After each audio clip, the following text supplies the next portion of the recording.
Mari jemaat sekalian kita menundukkan kepala, kita berdoa. Kami bersyukur kepada Allah yang pemeliharaannya tidak pernah meninggalkan kami. Sekalipun kami masih di dalam masa pandemi, tetapi kehidupan kami selalu berada di dalam tangan Tuhan. Hari ini Tuhan, di hari Sabat, di mana kami ingin memuliakan Engkau, kami beribadah kepada Engkau. Kami juga rindu firman Tuhan menjadi sumber kekuatan, pertolongan bagi setiap kami. Karena itu kami menyerahkan Tuhan untuk perenungan firman Tuhan. Berkati hamba-Mu yang akan menyampaikan, berkati setiap umat Tuhan di rumah mereka masing-masing, supaya hati mereka sungguh-sungguh boleh terbuka, sehingga ketika firman Tuhan ditaburkan, firman itu boleh bertumbuh dan boleh dilakukan dalam kehidupan saya. Terima kasih Kristus Yesus, kami bersyukur dan kami berdoa. Amin. Jemaat sekalian, pada hari ini kita akan merenungkan satu bagian dari Injil Markus, pasal yang pertama ayat yang ke-29 sampai ayat yang ke-39. Demikianlah firman Tuhan. Keluarnya dari rumah ibadat itu, Yesus dengan Yakobus dan Yohanes pergi ke rumah Simon dan Andreas. Ibu mertua Simon terbaring karena sakit demam. Mereka segera memberitahukan keadaannya kepada Yesus. Ia pergi ke tempat perempuan itu, sambil memegang tangannya, ia membangunkan dia, lalu lenyaplah demamnya. Kemudian perempuan itu melayani mereka. Menjelang malam, sesudah matahari terbenam, dibawalah kepada Yesus semua orang yang menderita sakit dan kerasukan setan. Maka berkerumunlah seluruh penduduk kota itu di depan rumah. Ia menyembuhkan banyak orang yang menderita bermacam-macam penyakit dan mengusir banyak setan. Ia tidak memperbolehkan setan-setan itu berbicara, sebab mereka mengenal Dia. Pagi-pagi benar, waktu hari masih gelap, ia bangun dan pergi keluar. Ia pergi ke tempat yang sunyi dan berdoa di sana. Tetapi Simon dan kawan-kawannya menyusul dia. Waktu menemukan dia, mereka berkata, "Semua orang mencari Engkau."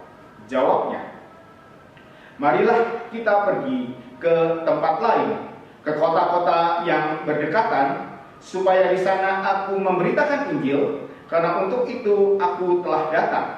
Lalu pergilah ia ke seluruh Galilea dan memberitakan Injil dalam rumah-rumah ibadat mereka dan mengusir setan-setan. Demikianlah kebenaran firman Tuhan. Berbahagialah setiap kita yang merenungkan akan firman-Nya, terlebih lagi yang melakukannya dalam kehidupan sehari-hari. Jemaat sekalian, senang sekali berjumpa di tahun yang baru, di tahun 2021 ini. Walaupun kita sudah melewati 1 bulan, namun izinkan saya mengucapkan selamat Natal dan Tahun Baru buat jemaat di GKI Jember ini. Jemaat sekalian, saya pernah mendengar sebuah kisah. Sepulangnya Christopher Columbus dari menemukan Amerika, dia disambut meriah oleh bangsa di Eropa waktu itu. Ya. Maka diadakanlah pesta untuk merayakan untuk keberhasilan Columbus untuk menemukan sebuah tempat yang dia kenali waktu itu sebagai India. Namun di tengah-tengah pesta yang dirayakan itu, ada orang-orang yang bercemooh. Dia mencemooh apa yang terjadi terhadap Columbus.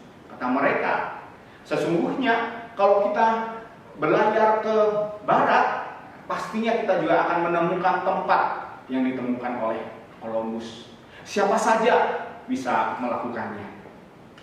Mendengar akan cemoohan orang-orang itu, dengan tenang kemudian Columbus berkata, dia mengambil sebuah telur dan dia bilang, "Siapakah di antara kita yang bisa menegakkan telur ini tanpa memegangnya?" Semua orang pun mulai mencoba, gitu ya. Taruh, nggak bisa, ya. Satu lagi, nggak bisa. Ya. Ini kebetulan permukaannya nggak rata, ya. Mereka mencobanya di permukaan rata, namun nggak ada yang berhasil, Bapak Ibu sekalian. Kemudian Columbus mengambil telur itu, dan kemudian tahu apa yang dia lakukan? Dia menaruh telur itu, dan kemudian apa yang terjadi? Telurnya berdiri. Dan orang-orang yang lain berkata juga, kalau begitu semua orang juga bisa, ya, cuma digeprek kemudian berdiri. Kemudian Columbus berkata, ya ini gampang, ya, semua orang bisa melakukannya, tetapi tidak semua orang melakukan. Bapak Ibu sekalian, pemberitaan akan Injil Tuhan adalah sesuatu yang kelihatannya mudah untuk dilakukan, namun sesungguhnya tidak semua orang melakukannya. Dan kalau kita boleh melihat dari bacaan Injil Matius yang kita baca tadi, di sini kita melihat pelayanan Tuhan Yesus ketika dia ada di dunia ini. Dan kita melihat apa yang Tuhan Yesus lakukan di dalam pelayanannya. Di ayatnya yang ke-38 dan 39, di situ Tuhan Yesus berkata, marilah kita pergi ke kota-kota lain, ke tempat lain, ke kota-kota yang berdekatan, supaya juga aku memberitakan Injil. Dan kemudian di situ juga dikatakan di ayat ke-39, pergilah ia ke seluruh Galilea dan memberitakan Injil ke rumah-rumah ibadah. Itulah yang Tuhan Yesus lakukan. Dia memberitakan Injil Tuhan. Dan seperti yang saya katakan tadi, memberitakan Injil itu kelihatannya mudah, namun kenyataannya bukankah tidak semua orang melakukannya. Bapak Ibu sekalian, lewat bacaan kita Markus maksud saya, Injil Markus pasal 1 ayat 29 sampai ayat ke-39. Hari ini kita ingin belajar prinsip-prinsip daripada pemberitaan Injil. Namun demikian, sebelum kita mempelajarinya, kita perlu mengerti apa arti daripada Injil. Injil itu berasal dari kata Yunani, yaitu Evangelion. Ya. Eu itu artinya indah atau baik. Evangelion itu artinya kabar. Bahasa Indonesia menerjemahkan dengan baik. Injil itu adalah kabar baik. Yang menjadi pertanyaan adalah kabar baik apa? Apakah kabar baik bahwa PSBB atau sekarang namanya PPKM, saking banyak diganti-ganti sering lupa ya. PSBB atau PPKM itu sudah berhenti. Kita bisa keluar kemana-mana bebas, ya. Gak usah pakai masker lagi. Apakah itu kabar gembira? Atau kabar gembira bahwa semua orang, ya, itu sudah mendapatkan vaksin dari COVID-19. Jadi kita nggak usah takut lagi tertular oleh wabah COVID-19. Namun Bapak Ibu sekalian, kabar baik atau Injil yang dimaksudkan di sini bukanlah hal itu. Injil yang dimaksud ialah tentang janji Tuhan bahwa karya keselamatan daripada Allah untuk menebus umat manusia, untuk menggantikan atau membebaskan manusia dari belenggu dosa, itu telah digenapi di dalam Kristus Yesus. Itulah kabar baiknya. Tidak hanya sakit penyakit, tidak hanya masalah fisik, tetapi masalah rohani telah dibereskan oleh Tuhan Yesus. Dan itulah Injil, itulah kabar baik. Bagaimanakah prinsip daripada pemberitaan Injil Tuhan? Yang pertama, Injil diberitakan kapan saja, di mana saja, dan lewat cara bagaimanapun juga. Bapak Ibu sekalian, kalau kita lihat di ayat ke-29, di situ dituliskan bahwa kejadian ini itu adalah sekeluarnya dari rumah ibadat itu. Jadi Tuhan Yesus baru keluar dari rumah ibadat. Kalau kita perkirakan mungkin sekitar siang hari. Dan artinya ya, sebelumnya Tuhan Yesus melaksanakan satu peribadatan. Karena di bagian sebelumnya kita melihat hari itu adalah hari Sabat. Ya, Tuhan Yesus masuk ke rumah ibadah dan dia mengajar di sana. Dan tentunya yang diajarkan adalah tentang Injil Tuhan. Kan kita boleh melihat ya, di ayat ke-39 di situ dikatakan ya, bahwa ia pergi ke seluruh Galilea dan memberitakan Injil di rumah-rumah ibadat. Artinya ketika Tuhan Yesus ada di rumah ibadat itu, dia memberitakan Injil. Dan kemudian kita boleh melihat di ayat ke-39 setelah Tuhan Yesus menyembuhkan daripada mertua Simon yang terbaring sakit itu, artinya kejadian tentang Yesus menyembuhkan mertua daripada Simon, dan tentunya juga Tuhan Yesus pada waktu itu memberitakan tentang karya Tuhan kepada ibu mertua, dan dia menjamahnya seperti yang kita baca tadi. Tuhan Yesus memegang tangan daripada perempuan itu dan kemudian membangunkan dia, dan lenyaplah demamnya di ayat 31. Dan kemudian ya, setelah siang hari itu menjelang malam, sesudah matahari terbenam, dibawanyalah kepada Yesus semua orang yang menderita sakit dan kerasukan setan. Artinya apa? Dari pagi, siang, petang hingga malam, di situ Tuhan Yesus melakukan pelayanan. Dan seperti yang dikatakan di ayat ke-38 ya, supaya aku juga memberitakan Injil, karena untuk itu aku datang. Kedatangan Yesus Kristus adalah untuk memberitakan akan Injil Tuhan. Dan artinya dia dalam segala sesuatu yang dia lakukan, tujuannya adalah untuk menyampaikan kabar baik tentang keselamatan yang ada di dalam dirinya.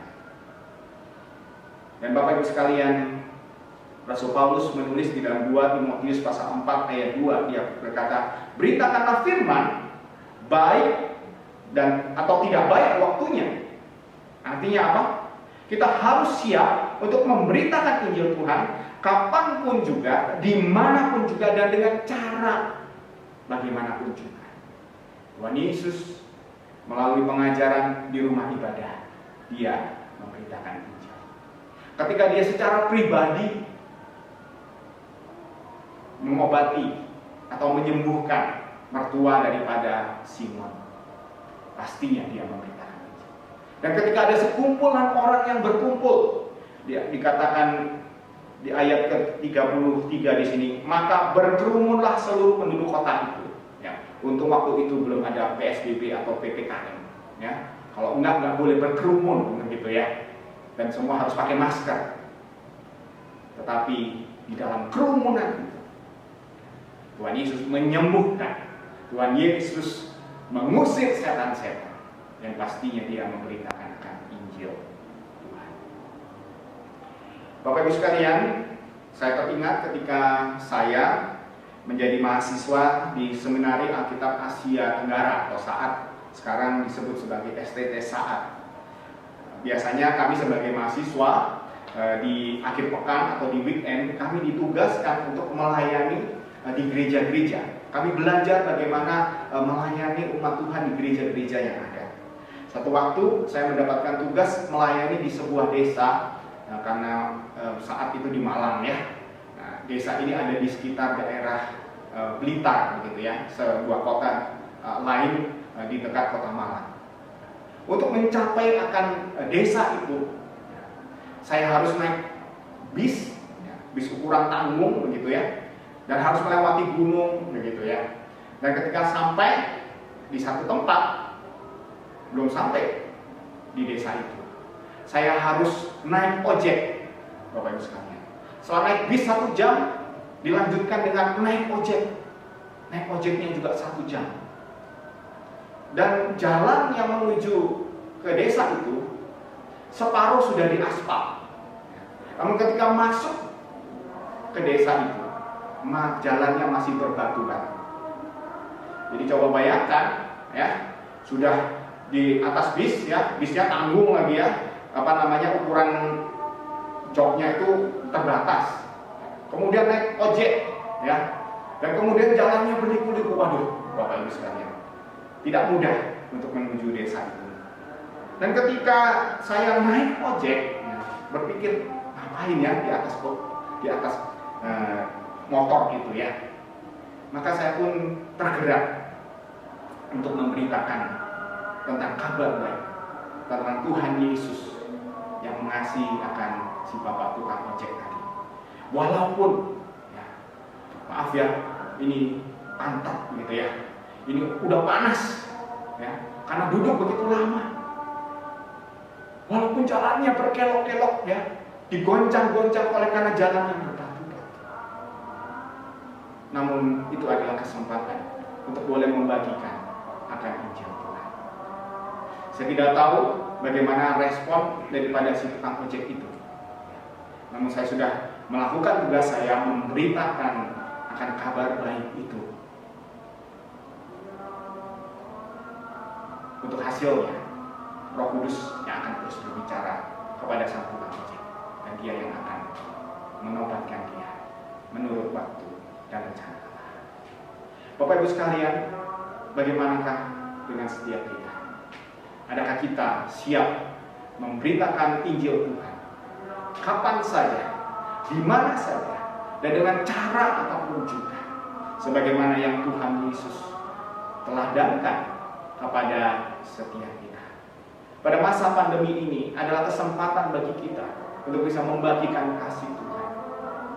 Banyak orang yang membutuhkan akan sentuhan kita. Lewat perhatian kita, Injil Tuhan bisa masuk. Melalui mungkin bantuan sembako yang kita berikan, ataupun melalui doa-doa kita, Injil Tuhan bisa diberitakan. Dan prinsip yang kedua mengenai pemberitaan Injil. Pemberitaan Injil itu diberitakan oleh setiap orang percaya. Pada bacaan Markus 1 ayat 29 sampai 39 ini dengan jelas di sini bahwa Tuhan Yesuslah yang melakukan pemberitaan Injil. Secara khusus kita boleh melihat di ayat 39, ya. Ia pergi ke seluruh Galilea dan memberitakan Injil. Namun demikian di ayat 38 kita bisa melihat bahwa tidak hanya Tuhan Yesus, ya, dan Tuhan Yesus juga mengajak murid-muridnya. Dia berkata, marilah kita pergi ke tempat lain, ke kota-kota yang berdekatan, supaya di sana aku juga memberitakan Injil. Artinya apa? Pastinya murid-murid bersama-sama dengan sang guru, mereka memberitakan Injil Tuhan. Namun Bapak Ibu sekalian, ada satu bagian yang mungkin tidak terlihat oleh setiap kita, yang mungkin terluputkan oleh kita. Sesungguhnya mertua daripada Petrus pun juga memberitakan akan kabar baik yang baru saja dia dengar, yang baru saja dia rasakan. Di ayat ke-32 kita bisa melihat di mana di situ banyak orang yang dibawa kepada Yesus. Banyak orang yang disembuhkan oleh Tuhan Yesus. Pastinya kabar tentang ibu mertua daripada Simon yang disembuhkan ini tersebar kemana-mana. Dan pastinya sang ibu yang sudah mengalami karya Tuhan itu, hatinya bergerak untuk membagikan hal yang sama yang dia rasakan. Dan Bapak Ibu sekalian, 1 Korintus pasal 9 ayat 16, Rasul Paulus berkata, celakalah aku kalau aku tidak memberitakan Injil. Paulus mengatakan celakalah aku. Perkataan Paulus ini tidak hanya tertuju kepada dirinya. Tidak hanya tertuju kepada hamba-hamba Tuhan, para pendeta, para penginjil. Namanya penginjil harus menginjil. Tetapi sesungguhnya pemberitaan Injil itu harus dilakukan oleh setiap orang. Karena setiap orang yang merasakan akan kasih Tuhan, bukankah di dalam hatinya dia akan tergerak untuk mewartakan, untuk memberitakan akan apa yang dia alami, apa yang dia rasakan. Kasih Tuhan yang sudah terjadi di dalam kehidupannya. Belakangan ini saya suka mengikuti vlogger gitu ya, khususnya vlogger yang suka menyampaikan tentang makanan. Memang nggak bisa pergi ke tempat makannya sih ya, tapi paling nggak melihat dia makan itu menarik sekali gitu ya. Nah, pada satu bagian ya, saya tertarik dengan kisah bagaimana si vlogger ini ya, pergi ke satu tempat di mana menjual yang namanya bakso lobster. Mungkin kita baru dengar ya, bakso lobster. Jadi lobster itu dikasih daging sapi dan kemudian dimasukkan, dimasak gitu ya. Dan yang menjadi menarik adalah Bapak Ibu sekalian, bahwa bakso lobster ini harganya 40.000. Bayangkan ya, lobster harganya 40.000, kalau kita beli di restoran bisa ratusan ribu. Ini hanya 40.000. Sampai-sampai ketika wawancara dengan yang punya gitu ya, ditanya, "Bu, ini lobsternya asli nggak?" "Oh, asli." Ya. Ini nggak dibilang palsu. "Iya sih, ada yang bilang jangan-jangan ini lobsternya dari plastik." Gitu ya. Tapi mana mungkin ya, lobster plastik. Ternyata ini memang ibu ya punya kenalan atau keluarga yang langsung ya, jadi dia beli dari orang yang langsung menangkap lobster itu, sehingga harganya murah, cukup 40.000 saja untuk makan lobster. Nah, ketika dimakan begitu ya, wah katanya enak sekali. Saya nggak tahu ya, karena saya belum coba. Yang menarik adalah wawancara kepada ibu itu setelah si vlogger ini makan. Dia bertanya, "Ibu, dulu waktu jualan ini biasanya habis berapa?" "Ya, dulu kira-kira habisnya sekitar 20 ekor." Katanya ya, 20 ekor lobster. "Wah, gak banyak ya?" "Iya." "Sekarang berapa, Bu?" "Sekarang 150." Katanya. "Wah, kok bisa?" "Iya, gara-gara saya ya, ini bakso saya ini disiarkan di sosial media. Banyak orang yang melihat ya. Jadinya banyak yang datang." Kemudian si vlogger ini bilang, "Mudah-mudahan makin banyak ya Bu ya, setelah melihat vlog saya ini, vlog makanan." Bapak Ibu sekalian, kalau hanya untuk urusan makan saja, kita mungkin semangat sekali untuk memberitakan kepada orang lain bagaimana enaknya, bagaimana murah, bagaimana dengan kasih Tuhan yang sudah terjadi dalam kehidupan kita. Kasih yang cuma-cuma, kasih yang tidak harus bayar. Yesus Kristus, Sang Anak Tunggal Allah, diberikan kepada kita supaya kita mendapatkan penebusan, supaya kita mendapatkan kehidupan yang kekal. Tidakkah kita rindu juga untuk memberitakannya kepada orang-orang di sekitar kita, kepada saudara-saudara yang kita kasihi, kepada teman-teman kita, handai teman kita. Pemberitaan Injil kita lakukan kapan saja, di mana saja, melalui cara apapun juga. Pemberitaan Injil adalah tugas bagi setiap orang percaya. Mari kita berdoa. Kami bersyukur kepada firman-Mu yang mengingatkan dan menegur kami akan tugas kami untuk memberitakan akan Injil Tuhan. Tolonglah ya Tuhan, supaya firman ini tidak hanya kami dengar, tetapi kami menjadi pelaku-pelaku firman. Di tengah-tengah dunia yang menghadapi pandemi ini, yang seolah kehilangan akan harapan karena situasi yang sedang kami hadapi, sesungguhnya ada harapan di dalam Yesus Kristus yang menjanjikan akan kehidupan kekal. Kami tidak perlu takut, tidak perlu khawatir tentang akan kehidupan kami, karena kehidupan yang sejati sesungguhnya telah Engkau jaminkan kepada kepada setiap kami. Kami menyerahkan Tuhan untuk kehidupan kami. Hamba menyerahkan akan umat Tuhan. Kiranya mereka boleh hidup setia, menjadi pemberita Injil Tuhan, menjadi berkat bagi lingkungan di sekitar. Dalam Kristus Yesus, kami bersyukur dan kami berdoa.